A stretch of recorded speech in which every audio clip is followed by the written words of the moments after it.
I might be a little bit. I mean, as much as I love it, that might make me cross.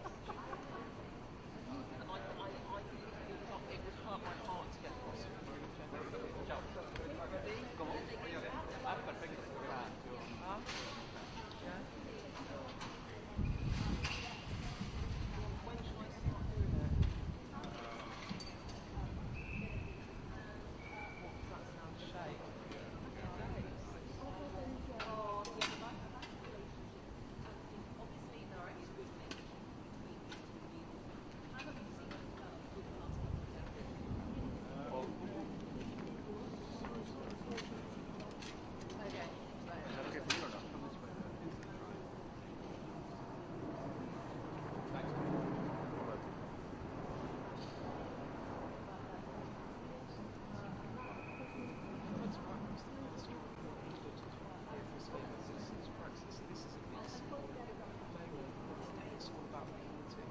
Is finally arriving, albeit slightly behind schedule, for that all-important UK-France summit today. Can Keir Starmer get that one-in, one-out deal over the line?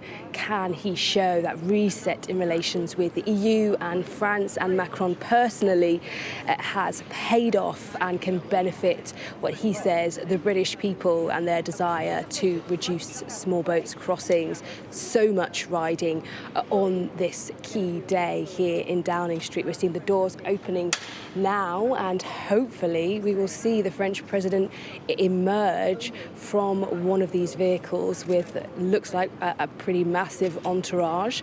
Let's have a look. We're having a lot of a lot of commotion here in the press area of Downing Street, but it should be just a few moments. And the other thing that I think is important to mention here is Macron's difficulty, perhaps, between his relationship with the UK, but also his relationship with the EU, and not wanting to frustrate any EU leaders or EU nations who may have concerns about this one-in, one-out deal themselves. So he will have to negotiate that from a French perspective.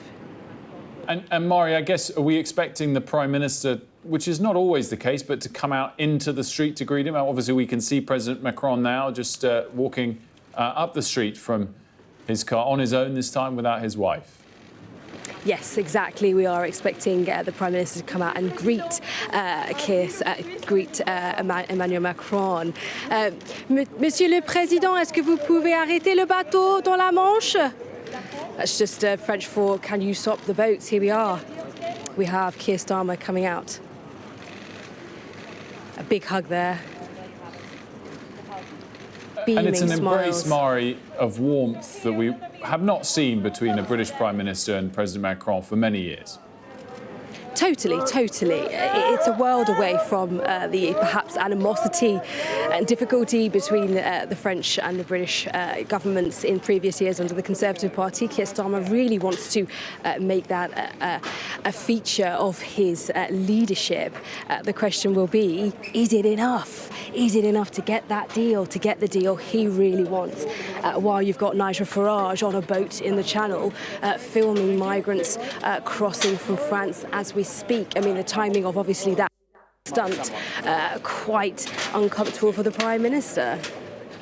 Gosh, it was quite brief, that, wasn't it? I mean, rolled out the red carpet, but they didn't dwell on it for long. I mean, maybe that was to be expected, just the arrival, but certainly not taking questions. And the highlight certainly being the warmth of that embrace. It was a bit of a bear hug and pausing for more photographs. Mari, outline what we can expect in the day ahead. There's a press conference later today. Yes, exactly. Before we go on to the timetable, actually, it's important. You did point that out, and I think you're right. There was a level of warmth in that entranceway of Downing Street, and I'll have to watch the clip back to double check. But my impression was that they went to go in, and Macron kind of said to Starmer, "Come on, let's give them another little smile before we go." That was my impression of that final turn back and that extra little photo opportunity.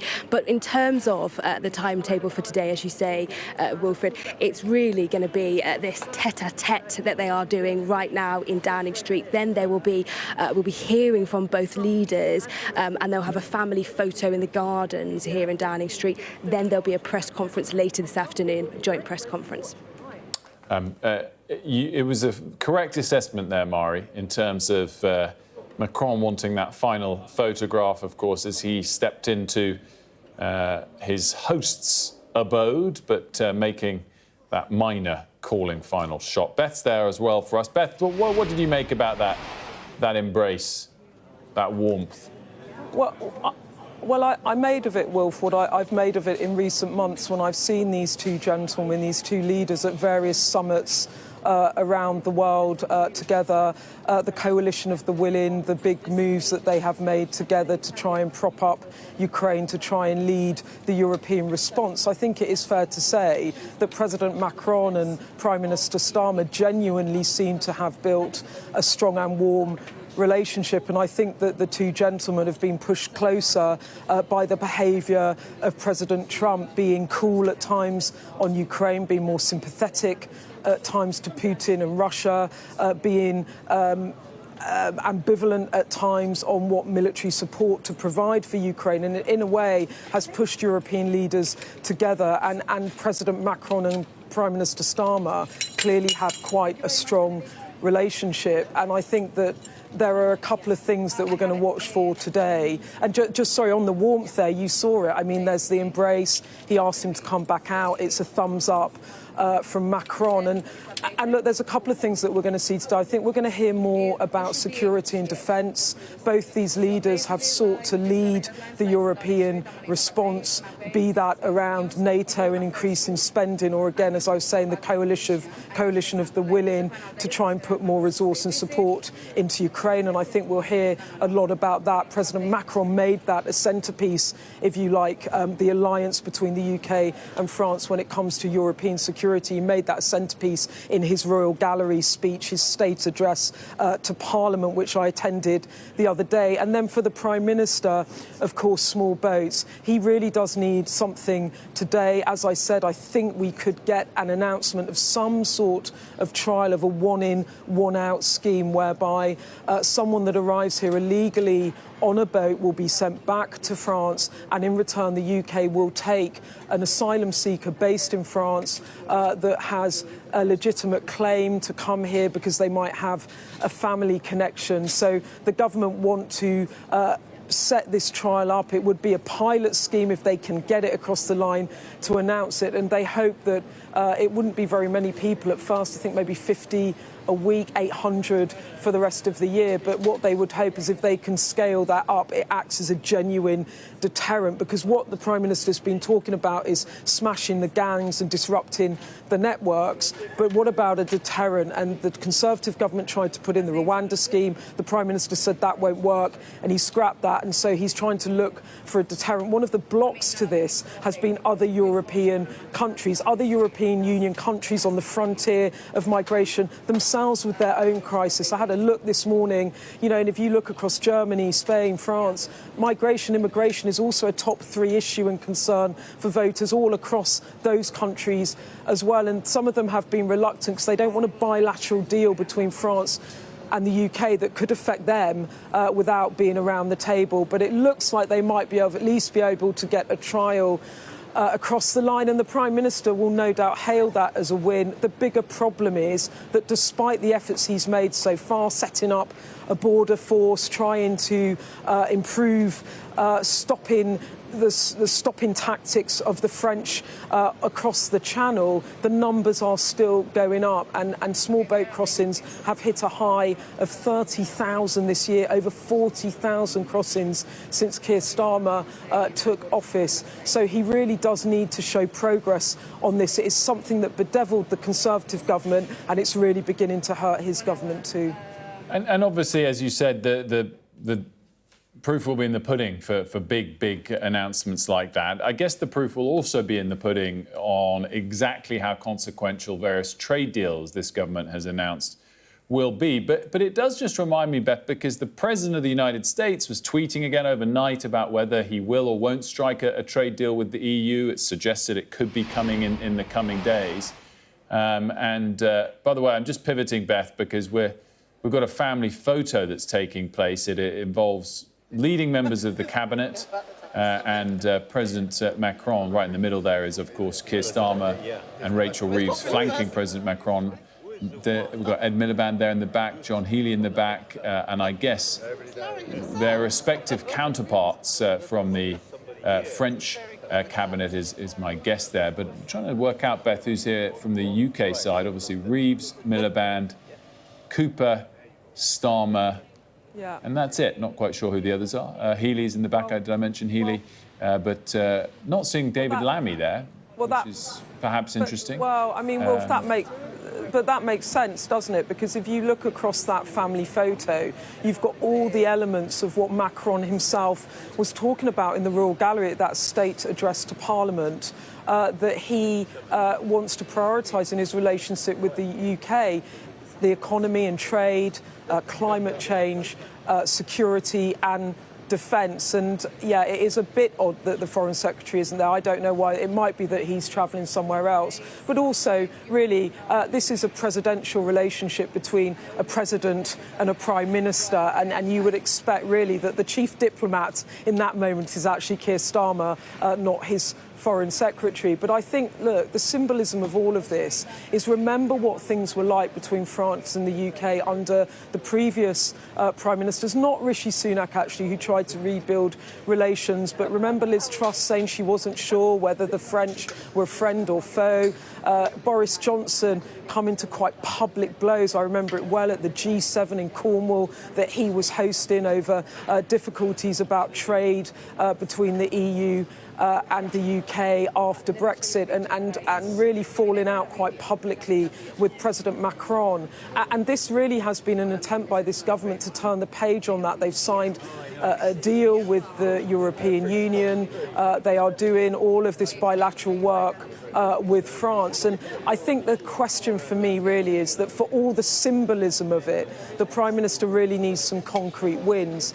And with trade deals, as you know, Wolf, the issue is that you sign the deal and then it takes a bit of time for those benefits to be felt. But on security and defence, he really does need to work with France in order to try and tackle small boats, and he'll be hoping to make some progress today and show the public that all that hard diplomatic work he's been doing over recent months is actually giving him some concrete results. And I can hear the sound in my ear, and they all sound like they're having a very jolly time. I can't hear the picture, but they're all laughing heartily. They are indeed. You're hearing that correctly, and we're watching it, Beth. And you know, I just want to pick up on where I was getting to and where you alluded to. You know, this deal, if it comes one in, one out, will take time to see results. The trade deals will take time to see results, but and that will be the key proof as to whether the government's done a good job in those areas. But it is fair to say that there probably isn't anybody that could have such a warm relationship like that with the French president and with the American president at the same time. You were there, Beth, in Canada just a couple of weeks ago, where President Trump clashed quite loudly and clearly with President Macron, and at the same time, of course, was very warm to Keir Starmer. And it is an achievement of this government and this Prime Minister to be able to maintain warm relationships with people like that whilst they themselves might be clashing. Yeah, look, I think Keir Starmer has come under a lot of criticism for many things over his first year, but I think that credit where credit's due, as you said, he has diplomatically managed to achieve quite a lot. He has trod the line between President Macron and the European Union and keeping close relations with them, and also having this very strong relationship with President Trump that did enable him to become the first leader to get some sort of deal with Trump, in which, of course, the tariff situation for the UK is worse than when President Trump became president, but it's better for the UK than other countries around the world. And he does deserve some credit for that. And it is quite interesting for me to compare and contrast the way he has worked on the world stage and diplomatically with leaders, and then the kind of failure to domestically to bring along his party on welfare, and being a bit tin-eared, many would say, about what the domestic demands are.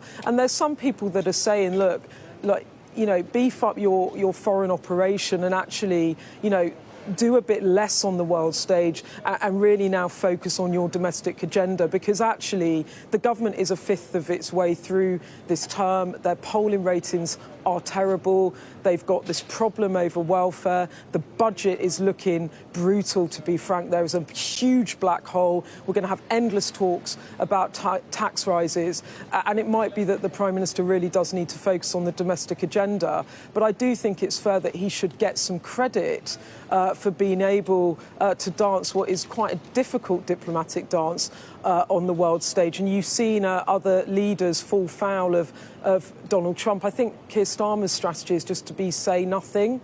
He literally will say nothing about private conversations with Donald Trump, even at the G7, when Chancellor Merz was saying that President Trump was in two minds about whether or not to attack Iran and help Israel in those attacks on nuclear sites. Our Prime Minister was saying he didn't think that was in the President's mind, and that was partly because the President publicly hadn't made that particularly clear, and I think the Prime Minister didn't want to say something in public that he might have picked up in private. So he's been ultra cautious, but it seems to have paid off. Beth, great stuff. Thank you so much for that perspective. I know Mari's still there as well, building up to the rest of the day's events. Mari, as we look at these rather nice pictures of them all gathering, one wonders whether they'll hold the press conference with the beautiful weather that you have there in that petit jardin where they've gathered already. I'm loving that, Wilfred, Le Petit Jardin. Yeah, I mean, as far as we're aware, we don't know yet. Perhaps they'll decide to bring it out and share that beautiful view with us all. But clearly, that photo op is more than just a photograph. It's a symbol. It's symbolic of a change in relationship, of a thawing of relationship, and also, of course, most importantly, trying to show off, you know, put our best foot forward and really roll out the red carpet for Macron ahead of those crunch talks, and then that all-important press conference where we will find out exactly what they have negotiated when it comes to small boats crossings. Presumably there'll be leaks and developments in the next few hours as well. But we'll have to see. I mean, we would hope so. It gives us plenty of content, doesn't it? But nonetheless, it's not long to wait now until we hopefully get all the details of a potential pilot programme. Mari, great stuff as always. Thanks so much for that. Much more to come, of course, of coverage of this gathering. Merci beaucoup, mes amis, et bonne journée.